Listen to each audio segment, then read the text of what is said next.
The next big Xbox exclusive, Senua Saga Hellblade 2, is available now.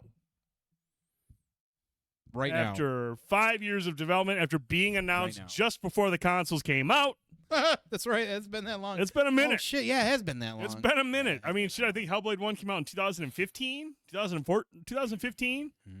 And there's been a lot of hype behind this game. I mean, when I think Xbox bought Ninja Theory back in 2018, and they were just in like the concept stage of Hellblade 2. And then development started, I think, early 2020.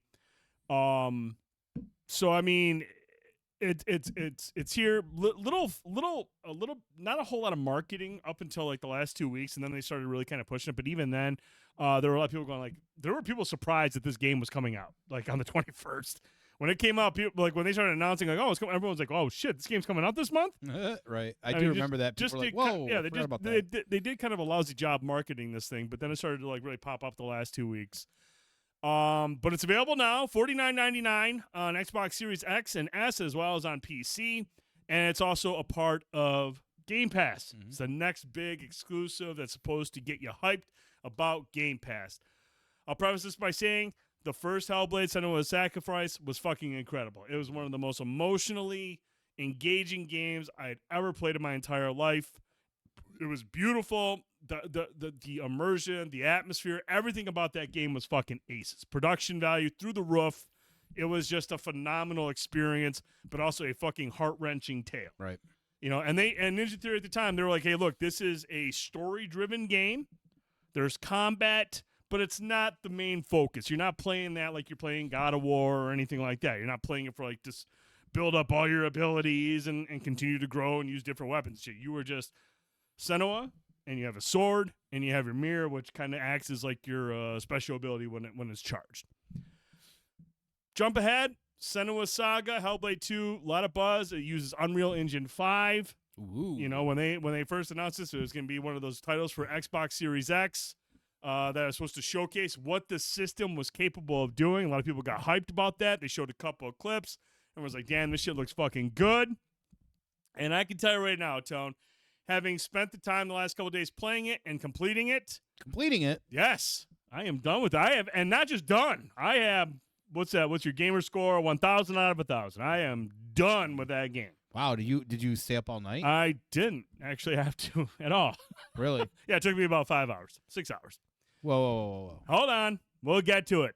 All right, because I think that is a point of contention. Okay, I think there's a I'm conversation to be had there. I'm curious. But I also think it's a difficult game to say, hey, look, there should have been 20 hours. I'm going to pump my brakes on that conversation too. Sure. Because of the game itself and what type of game it is. But first thing I'm going to say, dude, this is the best looking console game ever that I've ever seen in my entire life. This game looks absolutely fucking incredible on the Series X. Running at 30 FPS, I don't give a shit. This game looks incredible. The mood, the atmosphere, the coloring, the lighting. You are just dragged into like this beautiful version of like Viking Iceland, but it's also a fucking nightmare. It is a nightmarish world where terrible things are lurking around every corner, and Senua is continuing to battle the voices in her head, the doubt, the lack of confidence. The voice is just constantly chattering, just getting in your head, doubting you, supporting you 1 minute, calling you a fucking loser the next. They talk to her, the voices? Oh, yeah. Really? Really happened. And because it's not just about the visuals, audiophiles will probably blow their loads playing this game. If you are big into audio and sound, this game will literally make you come. It is fucking phenomenal. And the thing is, man, you don't need to use surround sound. You don't need to use an expensive like Xbox like wireless headset. All you need are these plugged into your controller for that 3D binaural audio. And dude, I'm telling you right now, it is fucking bonkers. What if you just left the head, like the pieces in, like the earbuds, in your ears, but you still had the surround sound, but put it in your pee hole? Is that kind of what you're getting at here? Not at all. Oh. Not even a little bit. I'm confused. But dude, like I said, man, like with that audio, they have like when you hear voices, you'll actually hear it in one ear, and then another voice will be behind you, and I mean it sounds fucking incredible. It's incredibly intuitive. Get the road burger. It sounds that honestly, man, that would be something cool. Dude, I would love that during a fight, and like one ear they're like, "You're gonna fucking lose," and the other one, "Get a road burger." Right. Get the chicken sandwich per Get tone. Get a roadie sandwich. So, as far as AV goes, audio visual, this game is 10s across the board. Yeah, it looks. Yeah, I mean, anything I've seen looks. I mean, gorgeous. this is all screenshot. Like that is right in game. That's not a cutscene. And that's the other thing. It's incredible about this game. There are cutscenes, some cinematics that you can skip, but there are others that look just like the cinematics that are you just walk right into gameplay. And this is mocap Billie Eilish, right? That's exactly who that is. Oh, it's checking. So it nails that. So that comes down to it, like the story. Right. And, the story in this one is really, really good. And Melina Jurgens, who I believe is like an artist for Ninja Theory, she plays Senua. She does the mocap, she does the voice and everything. I remember that. She's actually an employee at the studio working on the game as well. And her performance is lights out amazing, and it breathes so much life into Senua as a character and the struggles that she endures. And that conveys so well with the mocap. I mean, dude, this mocap is fucking nuts. Everything. I mean, little muscles in her cheeks when she talks. I mean, there's a couple of scenes where she is like, I mean, I imagine the director's going, I want you to kind of overdo it a little bit because the way that the face is like that Unreal 5, man. I'm telling you, man, Unreal Engine 5 is fucking incredible. Yeah. And the way that they can capture all that emotion and everything, even with the eyes, it can track the eye when they're. You know how when somebody's thinking an emotional state, their eyes are all over the place? That's how it is. Like, it is legitimately, you're just like, this is fucking incredible. Cool. Looks fucking incredible. And she's amazing in it. But the story itself, it's not as impactful as the first one. I'll just say that right now. I don't think it's as impactful as the first one. Yeah, I was kind of wondering, like, so comparatively to the first one, is it like a continuation of the story? It's like, a continuation how does of it the move story. that? It's a continuation of the story, and she is like she's a slave on this slaver ship, and they crash along this island. And basically, the slavers are taking these slaves to this village that is using the slaves for a general purpose. And you'll find out what that is later on in the game. But she basically agrees to like try to help these people out because the main village or the person that's overseeing everything is basically a tyrant, and like they're pillaging villages and all this stuff, killing people, and like the story, like I said, it's good, but I also feel like it's not quite a leap forward for Ninja Theory, as 5 years have gone by from when development started, and I don't even know, like 9 years since the first game. When I don't expect this game to be like a 20+ hour game. I don't. And I'll explain that right now because there's a lot about this game that I think it would take a toll on a person playing through it, because you do have the voices. You have a lot of these things that are exploring mental health, and that's a tough subject. That's doom and dark, yeah. That's a very dreary, tough subject. And I think 5-6 hours is probably the best you can do there. That being said, there is so much about this world that I want to explore. There is so much more I want to learn. And honestly, man, like the combat it's good. And in the first one, it was decent, but it wasn't the main focal point. Sure. But I would expect that to like move forward a little bit. What's it similar? Like what is like what? How does is there anything you compare the gameplay to? So like when you're going through again, this is a story-driven game. So like there's a lot of walking and talking and dialogue with other characters, and you're exploring. There's a lot of puzzle elements. Okay. But along the way, you'll kind of walk into like these arena-style settings, where then like a horde of like Draugrs or some of the Northmen will come at you, and you got to take on a bunch of them. But it's kind of like it's almost staged. Like it almost feels like it's on rails in a way, where like you walk in this arena and one guy comes at you, and you got to battle that person. And as soon as you kill them, you'll see another guy running from the side and hit you, and then you got to start battling them, and you'll see all this shit going on around you. But like you can't target individual enemies. Like they just come at you one by one, and you dispatch of them after a couple of hits. It's not terribly difficult combat, but it's also a little bit more simplified than the last one, which I don't think was the right decision here. Because after a while, even on the most difficult setting, which I think I had it on dynamic, so the better you did, the more difficult it got. And it started getting difficult, but to the point, even then, I was just like, okay, I'm going to save up my ability where you can slow down time and do more damage. You save that for the bigger enemies that show up. And it's just like, okay, this feels like it's more of just kind of like this weird inconvenience that these enemies are here. And then you move on. But, like, so, I mean, like, the combat isn't evolved at all. It's a little bit more simplified, but I think it's a detriment to the overall gameplay where it's like, okay, you haven't really moved forward. You've actually streamlined things a little bit, but not for the better. Mm-hmm. You haven't evolved. If you want to streamline stuff, that's fine, but then evolve it. Give me some different scenarios. It's not like Elden Ring or God of War where, like, you're walking through an open world and you come up onto a group of enemies. Like, do I want to fight them or not? It's weird. You just get thrown into this arena, face a couple enemies that get thrown at you one-on-one, and that's it. Now, are these fights meant to just be fights, or are they meant to be like more story pieces, like you're battling some form of trauma? Man, if there's some like that's what I'm wondering. Context, if there is. I don't think there is. I mean, I think one of them is like it's Senua's past, so I guess you could say there's something coming to terms with that. Enough. But like the other ones, you're just kind of like they're just there, and you're just like, okay, this just feels like it's just generic as fuck. You know, and like and then there's the main bosses in this game. There's these huge giants that are like roaming the land, and they can only come out at certain times of day, and they're these massive creatures. And when you first see one, you're like, oh man, I can't wait to fight this. Can't wait to see what this fight's all about. And I can say, like, the battles against the giants are very unique. They're a lot different than the fucking other fights, which I can appreciate. And the thing about the giant fights is like they're different in a way because I think it's necessary to approach it the way that they did because there is some backstory to the giants, and the backstories are there to create some sympathy. Was it like Shadow of the Colossus or something? You climbing up on them? Nothing like that. Nothing like that. But like the thing that I like about the giants is, again, they're like these huge things that people are all terrified of them. But then like Senua has this. She's working with like this I don't know if they're like witches. They're called the hidden folk. Sure. And she goes through them, and they kind of explain to her the origins of the giant, the backstory. And that's where it's just like, oh, this is some good writing. Now, this is good character shit.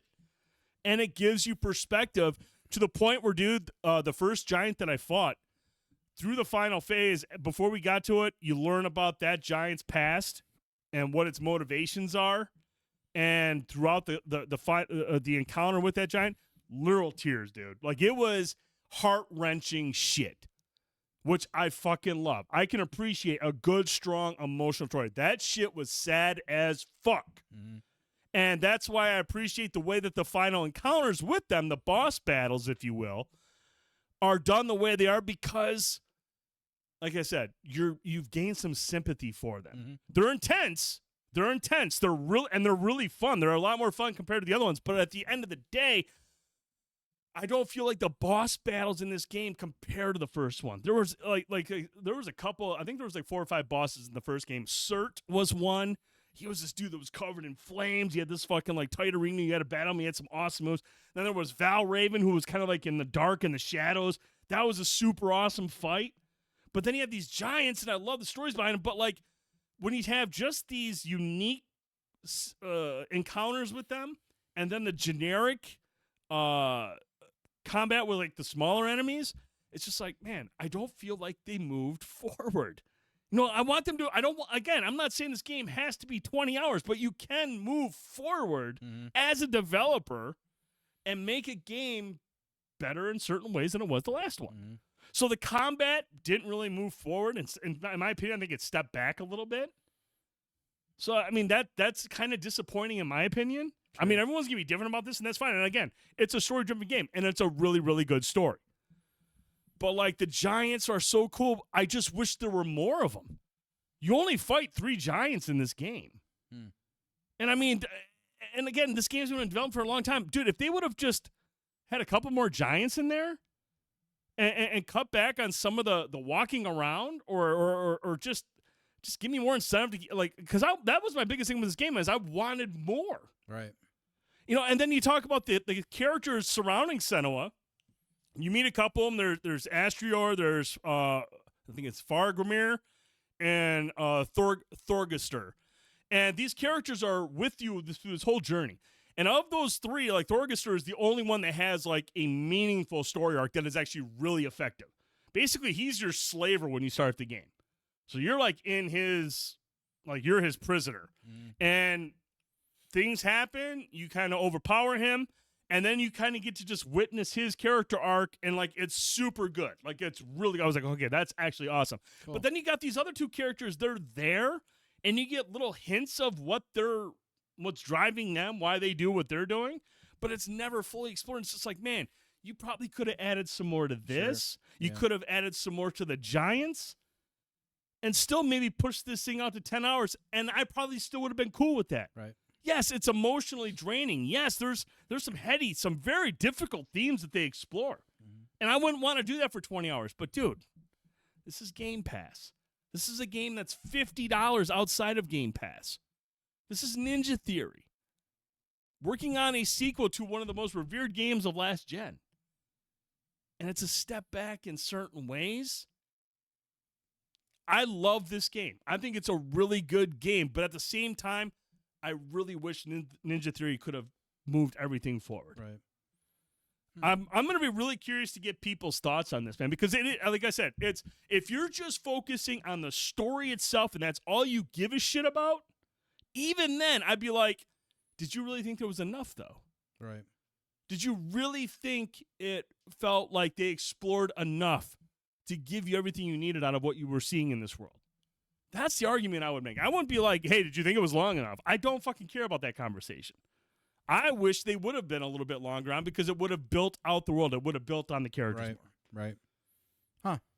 But, I mean, overall, dude, I would love to get people's thoughts on this. I thought it was a really good game. I wanted more. I know, and I'm one of these people that I've been wanting to play the first Hellblade for so fucking long. Yeah. It's just one of those ones that's on the log, right? The backlog. Yeah. So, and I didn't even realize this is coming out so soon. I was one of those people like, oh, wait, that's coming out now? Like, holy shit. Right. Like, I mean, the game looks gorgeous. Like, the first trailer they saw for this, even then, back then, years ago, I mean, it already looked amazing or, whatever. But I'm definitely, it's interesting to hear those sort of things about this. Like, there's so much there, but they left some meat on the bone kind of thing. Like, me too. I'm curious to see what people are. I haven't really seen a lot of people talk about it. I've seen a lot of, people praise, I guess, necessarily, but, And a lot of that praise, I get it. Like, it's justified. Right. But you just, sometimes we get lost in the starry-eyed of things, too. Sometimes you need that honest, like, criticism as well, too, that constructive criticism, and I feel like we're in a place in this world where sometimes we forget that's just as important. Yeah. So it's kind of nice to hear that, because like I said, I haven't really seen a lot of that quite yet, so I'm definitely curious to see what people are thinking and playing on it. So. Yeah, I mean, like I said, it's I think by this weekend, I'm sure people will play through, which was really weird because like I had just beaten the game. Now, granted, it just came out 2 days ago, right? So by the weekend, I expect this to go. But like when I hit the final boss battle, I think the percentage of that particular achievement was at like 4%. And I was like, okay, I mean, nobody's playing this yet, but hopefully by this middle weekend, of the week, that number will go up. Right. But at the same time, man, like this is one of those things where like, I think it's good for Game Pass. It's a good Game Pass game, but at the same time, at what point does that become more of a detriment to Game Pass? When people say, well, it's good enough for Game Pass. Because honestly, man, if I were to have bought this game for $50 without any idea that it was going to be a shorter experience than the first one, I would have been like, I'm going to hold off because I don't want to hate this game. Right. You know what I'm saying? I don't want to be disappointed because I paid $50 for a one-time playthrough game that I beat in 6 hours, that I completed everything. And it's definitely a game you don't replay. No, and I mean, I don't think it is. I mean, there might be some people that want to go through it, but I never went back and played Senua Sacrifice because I knew everything that happened. I seen all the emotional impact. And here's the other thing, like, I was like, well, I want to, after I finished the game, I was like, well, I got to go back and get these collectibles. And to get some of the collectibles, you have to kind of go further, a little ways into the chapter. And the movement speed of Senua really comes back to bite you in the ass when you're like, I just want to get to where this fucking this totem is. And she is like, at that point, you've already beaten the game. I'm just like, God, I wish you would fucking move faster. Because like she's crawling through this cave, like she's walking through like all slow, which worked great at first with the dramatic effect of it and all that stuff. But like when I'm trying to go through and complete that stuff, I was just like, this is a fucking slog now. Like this is annoying. So if you're looking to get all the achievements, Do it one time. fucking get it done the first time through. Go to any website you can go to, because the other thing that sucks is like when you look at the chapters, like you go to chapter 4, then there's like 5 sub-chapters. And it'll tell you in the bottom of the screen like how many of the trees you found or how many of the faces you found, but it won't tell you in which sub-chapter it is. So like it'll be like, oh, you got 3 out of the 5. So you played the game twice, basically. No, well, no, I went online real quick and I looked Yeah, at, okay, where are these ones at? Because I need to know where these are at. And it still took me about an hour to get through and like just walk through all these sections. I was just like, my God. I mean, thankfully you can skip the cinematics, but like there's certain scenes, man, where like she's crawling through caves and like she's going around corners, and then her sprint is a light jog. That's really all it is. And it's just like, okay, I should have done this, been more conscious of it during the game, because thankfully I only had to get, I think, like 5 more faces out of the however many there were, and like 3 more of the totems. So it didn't take me long. But if I would have missed a lot of those, man, I would have been like, I'm not going back for all this shit, because it would take another 4 hours just to get her to walk through everything. But we want to get you guys and girls' thoughts. I know it's early on right now.